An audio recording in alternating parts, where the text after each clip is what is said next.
Oh goodness, I just realized something. Many things. Oh boy. I was taught years ago that the feeling of anxiety and excitement are the same in the body. And I thought, oh, that sounds true. And so they said, tell yourself the right thing. Then tell yourself, oh, you're excited, you're excited, you're excited, so you can get out of your anxiety. And so, it's teaching you to lie to yourself. And they even said, yeah, lie to yourself. And I can understand this line of thinking, and I think it was all coming from good intention. But if you've been listening to me, you understand that that is dangerous business. When you're not clear within yourself and you can't distinguish the difference between the two, it could be that fine hair of a difference can make all the fucking difference in the world in your life. So you could get yourself into a trauma bond and go spiraling down the deep ends to the depths of hell because you lied to yourself and convinced yourself that that anxiety, that fright, that fear, that worry your body was warning you about was excitement and joy, and go into it. Do you see what I'm saying? It's like we can train ourselves into harming ourselves, even if it's from good intentions. Right? Like this teacher had good intentions, and the theory and the logic and the examples I think she was attempting to give were based on helpful information. And of course, as all teachers, with a bunch of fucking presumptions, right? That people would know when and where to use that tool, right? It's making an assumption that they do. Once you train your brain into these logical ways that maybe we're assuming are going to be used the majority of the time in healthy scenarios, wrong. We're not always in healthy scenarios or healthy options, but we'll apply those same rules because we have that same feeling and our body is now trained into that momentum and that way of being. Okay, you feel that worry, that fear, that fright, that angst. Okay, just be excited, run into it. And on one hand, it's good too, because we do want to run into our fears, but with open eyes and a clear mind, right? And so and this is just for some of us, right? Like other people can hear that. I mean, I've repeated it on here. I have found it beneficial in the right scenario, in the right time, right? Like if I'm doing something that is for my highest and greatest good, but I'm a little nervous, but I know it's a beneficial, positive thing, then yes, I'm excited. Tell myself the right thing. But again, we can train our brain into doing that so often that we start to feel that feeling and we lie to ourselves. We've trained ourselves out of recognizing and distinguishing the feelings and understanding what's occurring. We go into automatic pilot. We fall asleep to our body's signals and warnings. It's tough, right? This is what we're doing all the time. We're helping one another and we're tripping one another up. It's all with good intention, but it does occur, and because they've been having this feeling come through a lot, this anxiety, but out of nowhere, like I'm not thinking anything that would cause none of these things. So I kept saying to myself, "What is wrong, honey? Like what's up? What's up?" Right? And so. Because I wasn't seeing anything either, because it was they're not showing me anything. This is somebody else's energy. What is happening? And then that's when that all started to come through. I thought, isn't that interesting? Because I have all this stuff in my subconscious from billions of teachers and years of programs and everybody else's bullshit garbage, right? That is beneficial, it's wonderful, it's great, and it's all and nothing. It's all of it. It's like we have to decide. We have to be in charge. And it's tough because we are constantly intaking from reliable sources. We're intaking to explain or help us understand what's happening. And it can make sense, but it's not. It's like there's so many more layers to everything, which on one hand can sound silly. Like, of course, yes, being a human can be complicated and simple. It's both.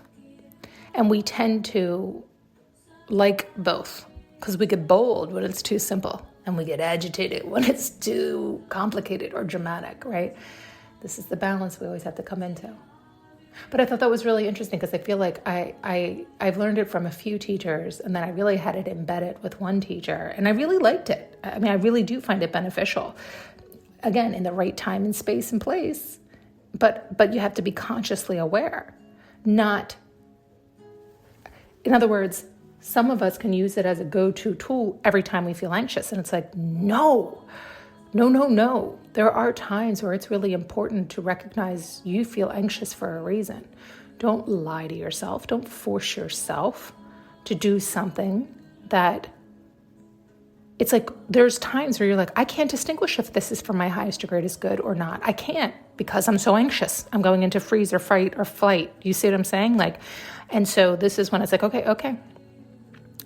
Well, what's the saying? It's like unconditional love doesn't confuse. So if you're confused, that means you can't get clear. That means you're not aligned, which means you make no decision. Sit down. If it was from your highest and greatest good, then you would be able to see that and say, oh, this is for my benefit. I'm just a little nervous. So really, I'm just excited for what's to come. So you're clear when you're coming from your heart space and your highest and best. But when we're like, oh my God, I think I'm supposed to face this fear. I think I'm supposed to go through this, but you can't determine if it's for your highest and best. I'm really not sure. Okay, well, if you're really not sure, then sit down until you are sure. Do not move from fear.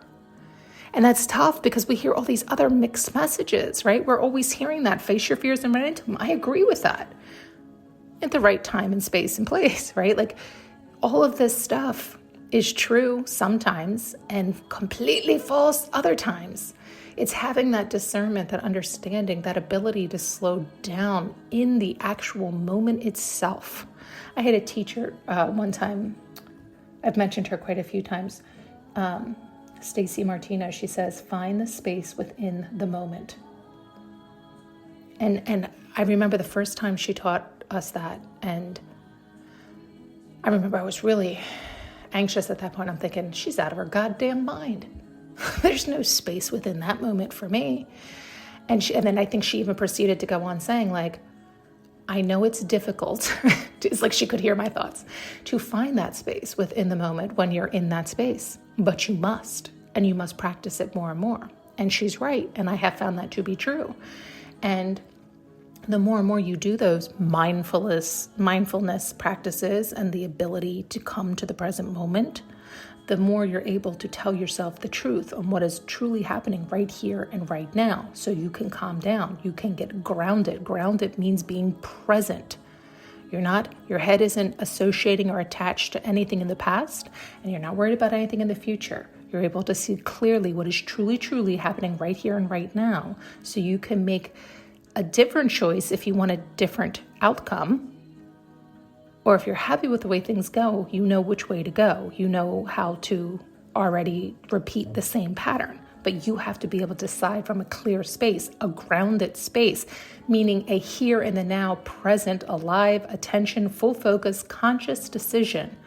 You're not having past beliefs, past experiences tugging you around or puppeting you or stringing you along or dictating you or controlling you. And it takes time and practice to do that. That's what we talk about constantly, about this balance and becoming present, becoming conscious, waking up, all these things. And I guess it's just another reminder too, please be careful. It's not that, because none of these, all the teachers I've mentioned have been huge benefits to me. And I've also learned that I will give too much power and too much credit to all of them, right? That's too much pressure for them. That's not fair. They're human. They're allowed to make mistakes. And two, it might not have even been a mistake. I could have been misunderstanding on my part, or I didn't hear the discerning point, or I didn't hear, right? So it's like we have to make sure that we are staying in our own alignment and we are in charge of us, and we're not giving anybody else more power than we're giving ourselves. We have to really be able to decide, and we have to be able to do it on our own. And we have to decide when and where it's right for us and when it's not right for us, and if we even believe it or agree with it, or if it's even for us.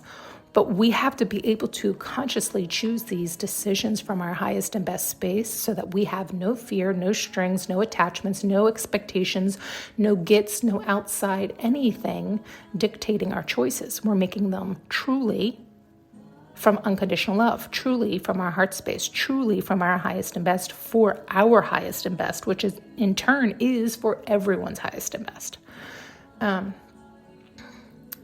So I guess it is. Yeah, I was just going to say, because I keep going back to that, like, I know for the longest time I would use that like tip or trick or tool for myself. And I did, of course, because of course, once you hear something or learn something, you hear and see it everywhere. And it was this idea of like anxiety and excitement are the same feeling in one's body. And I started to hear people talking about it all over the place, and I agreed with it. And then the more I thought about it, I'm like, oh, that's fucking bad news bears. Next thing you know, you see all these trauma bonds all over the place. You see all this other stuff all over the place. It's like falling on the wrong ears kind of thing, right? It's not providing, it's almost like it's not providing enough information. And again, it's like, it's not that we can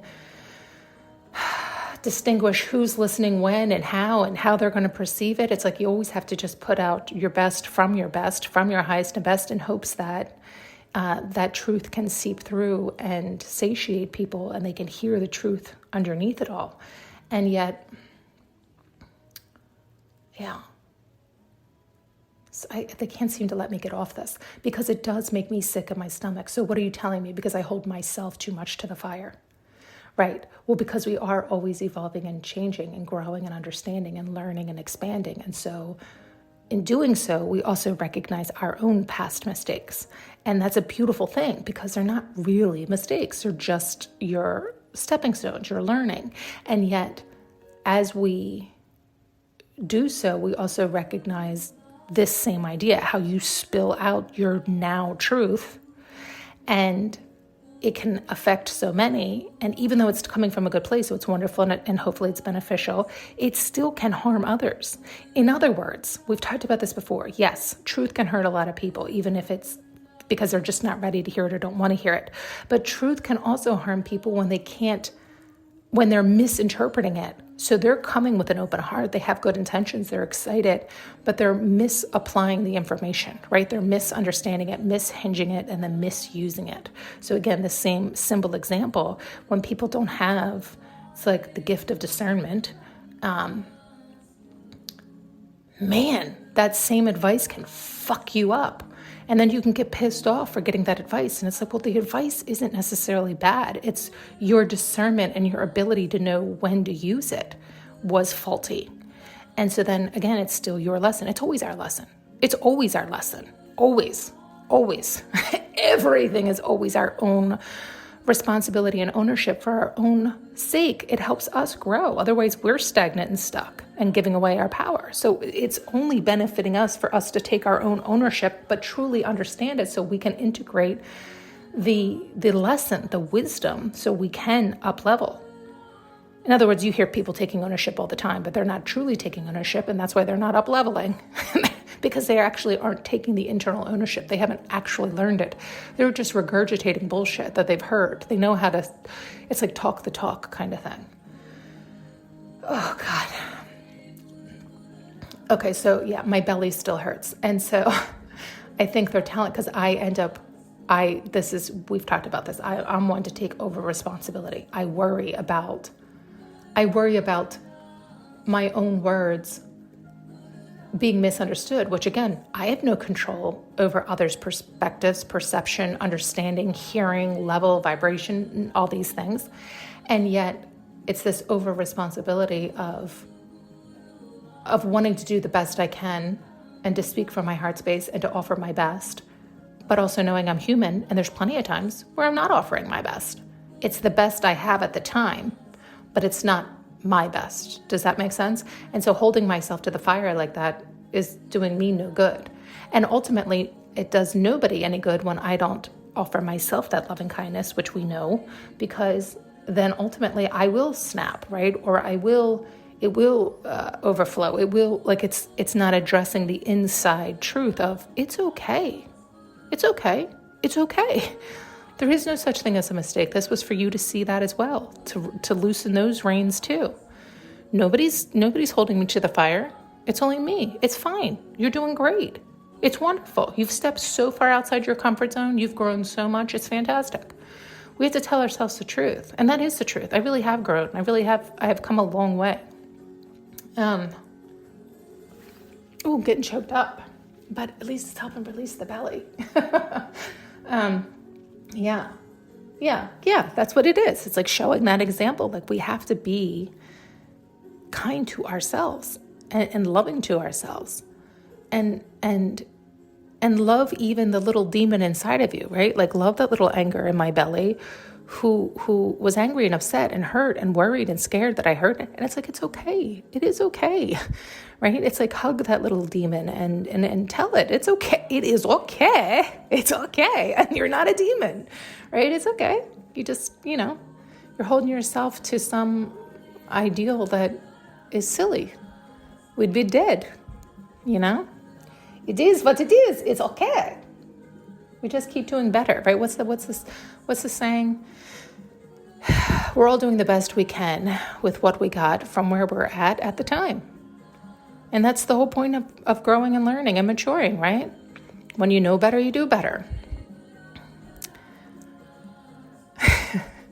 The little ones are arguing inside of me now. Because we tend to grow at such a rapid pace that sometimes when we're going through a growth spurt, it's almost like when we're also the hardest on ourselves because we're like, oh my God, well, so then that was wrong a minute ago. Oh, well, that was wrong a minute ago. Oh, well, okay, you know what? How about we just focus on the here and now? Stop looking back. It's okay. Relax. It's back to this idea of telling yourself the right thing, but also recognizing everybody is responsible for themselves. And as long as you are earnestly doing the best you can and truly coming from your best as often as you can, recognizing, of course, you can't. Nobody's 100% all the time. Then all is good. All is well. All will balance out. Thanks so much for tuning in and listening. You can now purchase an audio journey with me using the link below.